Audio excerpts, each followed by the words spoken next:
नमस्कार दोस्तों। क्या नरेंद्र मोदी के रिटायरमेंट का प्लान तैयार हो चुका है? क्या आरएसएस पलटी मारने का फिर खेल खेल रहा है? और नरेंद्र मोदी क्या आरोपों के सिवा और कोई राजनीति नहीं कर पाते हैं? क्या अमित शाह उनकी जगह लेने के लिए सिर्फ चुनावी मशीनरी में किस तरीके से गड़बड़ी करनी है, उसी खेल को लेकर के चलते हैं? क्या संघ के इरादे इतने नापाक हैं कि वो देश को भी खत्म कर सकते हैं? जी हां, आज ये मुद्दा है और ये मुद्दा इसलिए है क्योंकि लगातार नरेंद्र मोदी आरएसएस मुख्यालय गए। प्रधानमंत्री बनने के बाद पहली बार गए, प्रधानमंत्री के कैंडिडेट बने थे तब गए थे, और उसके बाद में अब गए। तो अब आप समझ लीजिए, तो एक बार तब गए थे जब प्रधानमंत्री की कुर्सी पर बैठना था, और एक बार तब गए। इसमें क्या चर्चाएं हुई, क्या बात हुई, और आरएसएस का चरित्र क्या है, किस तरह से वो करता है, इसी पर बात कर। सभी जानते हैं आरएसएस का मूल जो सिद्धांत है, वो क्या करना चाहते हैं, इस बात को उनके गुरुजी, जिन्हें वो गुरुजी कहते हैं, वो एमएस गोवालकर, माधव सदाशिव गोवालकर, गोलवरकर। अब देखिए, नाम मैं खुद ही भड़क जा रहा हूं। तो यानी ऐसे गड़बड़ सड़बड़ वाले नाम है, तब आप समझ लीजिए। तो वो जो है गोलवलकर, उन्होंने साजिशों का खुलासा अपनी किताबों में कर दिया था। बंच ऑफ थॉट पढ़ लीजिए या उनकी दूसरी किताब पढ़ लीजिए। उसमें वो बताते हैं कि कैसे धीरे धीरे पहले एक धर्म पे हमला करना है, फिर दूसरे धर्म पे करना है, फिर तीसरे धर्म पे करना है, फिर इन धर्मों को आपस में लड़ाना है, और किस तरीके से सबको खत्म करके यहूदी व्यवस्था की तरह से अपने आप को स्थापित करना है।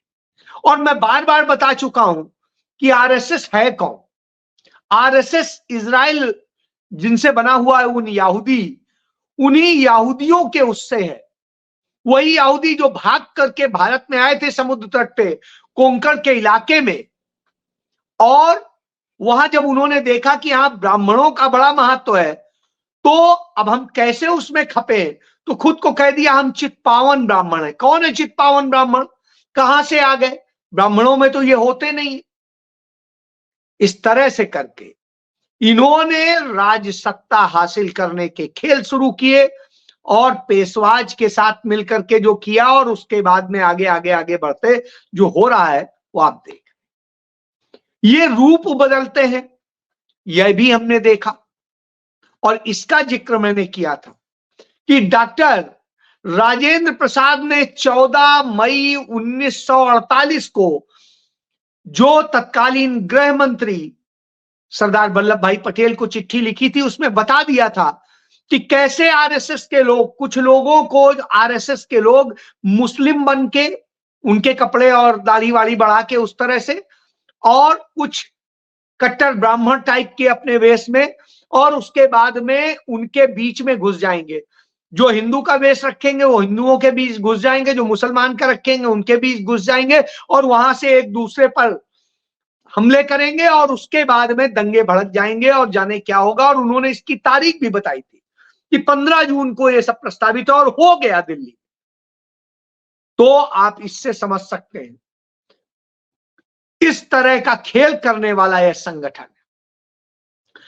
और इसके बारे में सिर्फ उन्होंने नहीं, और भी बहुत सारी रिपोर्ट्स हैं उसमें करते हैं। अभी आपने हाल के दिनों में देखा, औरंगजेब और राणा सांगा और राणा प्रताप और न जाने क्या क्या, बाबर, शोर मचता रहा। अब क्या कहता है आरएसएस का बड़ा नेता है सुरेश जोशी उर्फ भैया जी, वो कहता है कि मुगल बादशाह की कब्र के मुद्दे पर कोई ये विषय नहीं है चर्चा का। और चूंकि उसका निधन यहां पर हुआ, इसलिए उसका मकबरा और कब्र बनेगी ही बनेगी। इसमें कौन सी बड़ी बात है, और इस पर कोई चिंता ही नहीं करनी चाहिए। शिवाजी हमारे आदर्श हैं, तो उन्होंने भी अफजल का मकबरा बनवाया था। तो इसलिए मुस्लिम जो राजे बादशाह हो या और दूसरे सुल्तान हो, किसी के यदि मकबरे और कब्र बनी हुई है तो ये कोई बड़ा विषय नहीं है, वो कहां बनेगी, यहीं बनेगी। और उनमें जिसको जाना है, जो भी जाना है, उसको रोक थोड़ी ना है, जाना चाहिए। अब आप देखिए, इतना सरल कर दिया, इस पर पूरे देश में बवाल करा दिया, बहस करा दी, और इसमें यही इनका एजेंडा, यही तरीका है। आप इसमें उलझे रहे, उधर उन्होंने अपने सारे महत्वपूर्ण मुद्दे जो संसद में चर्चा में आने चाहिए थे वो भुलवा दिए और अपना काम कर रहे हैं। जैसे ईद आई, उन्होंने ईद पर नमाज में कैसे आपको बाधा डाली जाए उसके काम शुरू किए, और उसका नतीजा ये हुआ, मेरठ में पथराव हुआ, आजमगढ़ में पथराव हुआ, और कई जगह और पथराव हुआ। अब आप सोचिए क्यों ये हमले हो।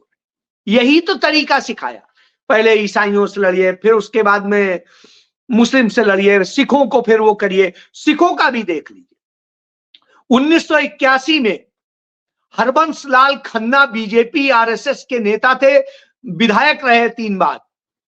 उन्होंने क्या किया था, उन्होंने स्वर्ण मंदिर के पास, स्वर्ण मंदिर के आसपास के इलाकों में बीड़ी सिगरेट पीने पर प्रतिबंध लगा दिया गया।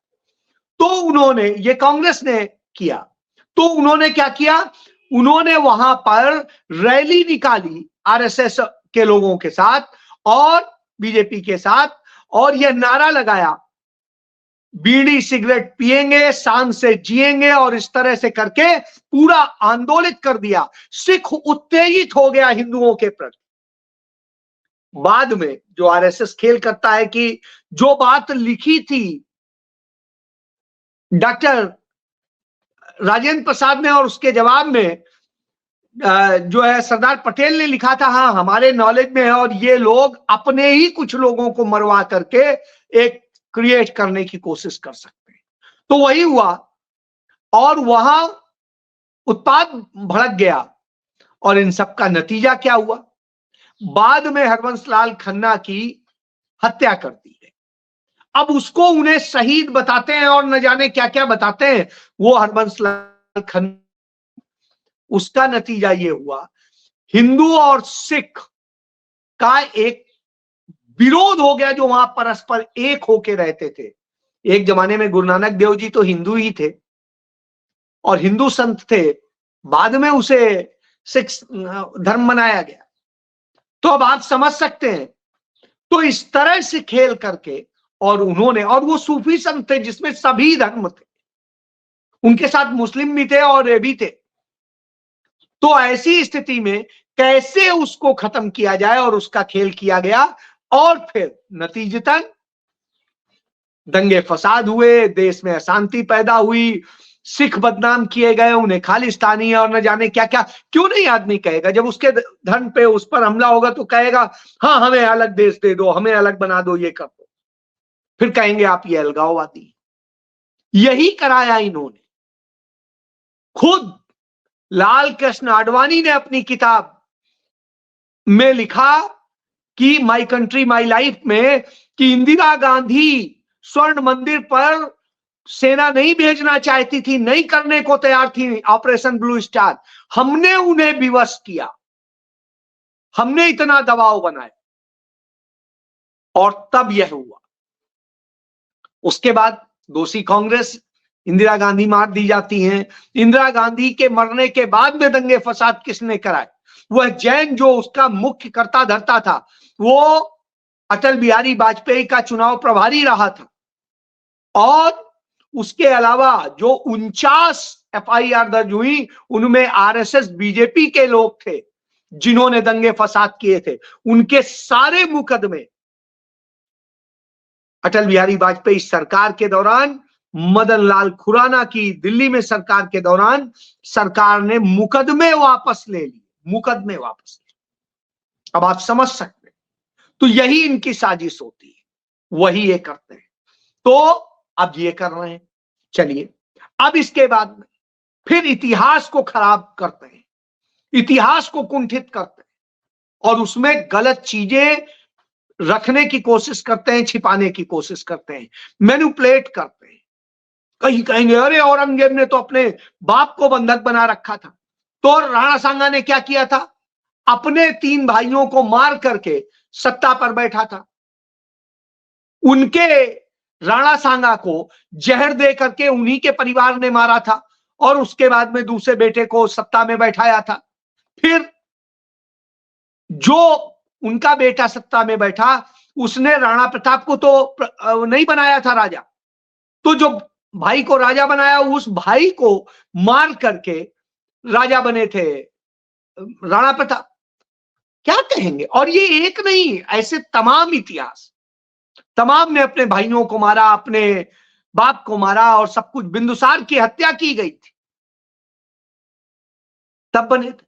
तो ये सब चीजें मौजूद है। बहरहाल मैं इस पर नहीं जाऊंगा।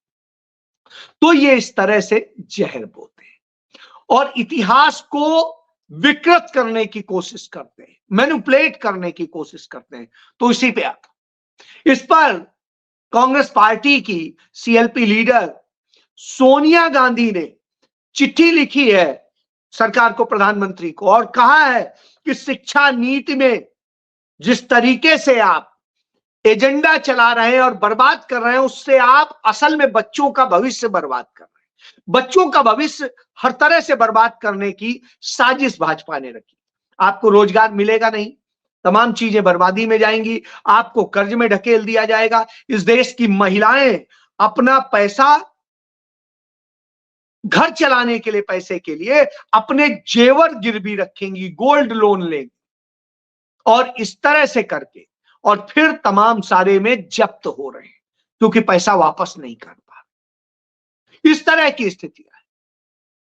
ये जो प्लानिंग करेंगे वो बिल्कुल बर्बाद कर देंगे। देखिए, स्मार्ट सिटी चिल्लाते थे, अब हो गया, स्मार्ट सिटी प्रोजेक्ट बंद हो गया और उसमें भी यह स्थिति है कि 86 शहरों में कुछ हो ही नहीं पाया और जिन शहरों में कहते हैं कुछ हुआ है, उन शहरों में हालत यह है कि वहां भी आपको कुछ हुआ नहीं दिखाई देगा।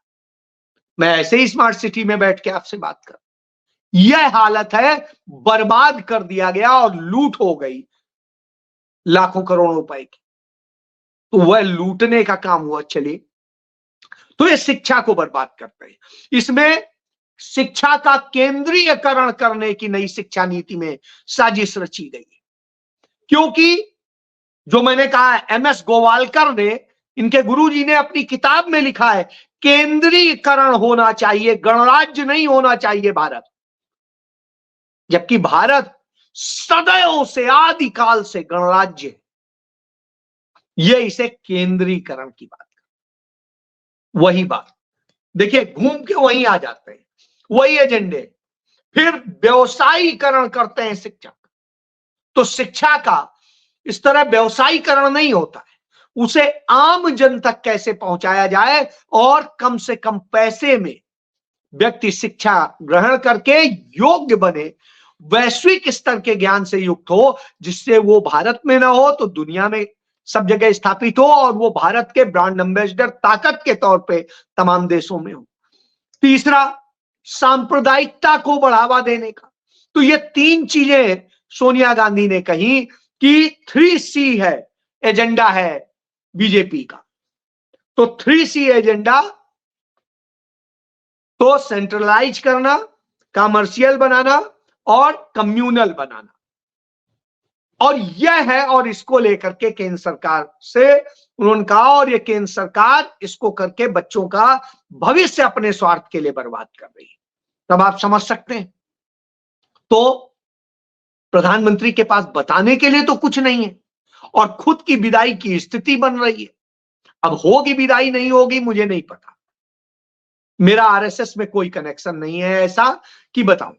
और जब कुछ लोगों को मैं जानता था जो उनके आज टॉप है, मोहन भागवत, वो आज हमसे बताना नहीं चाहेंगे क्योंकि उन्हें लगता है अब ये तो हमारे एजेंडे की पोल खोल देता है। तो उस समय का मैं एक जरूर बता सकता हूं, मुझसे कहा था जो मोहन भागवत ने कि बड़े बड़े यज्ञों में कुछ आहुतियां तो दी जाती हैं, यानी अपने लोगों को मरवा दो कुछ लोगों को और सत्ता, उसके लिए कभी किसी को लिबरल दिखाया जाएगा कि हाँ अटल जी तो बड़े लिबरल थे, लेकिन ये नहीं बताएंगे अटल जी देश की आजादी के वक्त में मुखबिर बन के गवाही देने गए थे स्वतंत्रता संग्राम सेनानियों के खिलाफ, जिसमें सजा हुई थी। यह नहीं बताएंगे कि अटल बिहारी वाजपेयी ने कैसे खेल किया और धीरे धीरे इन सारे एजेंडे का नींव रख के गए थे, उसी को आगे बढ़ाया है नरेंद्र मोदी। और सत्ता पाने के लिए पहले कभी जनता राम मनोहर लोहिया के साथ मिलके रहते हैं, कभी जयप्रकाश नारायण के साथ रहते हैं और इन सबको संगी बना लेते हैं और उसके बाद में जनता दल के साथ आ जाते हैं, फिर उसके बाद में ये आते हैं। तो ये आप समझिए इस तरीके से ये करके करते रहे।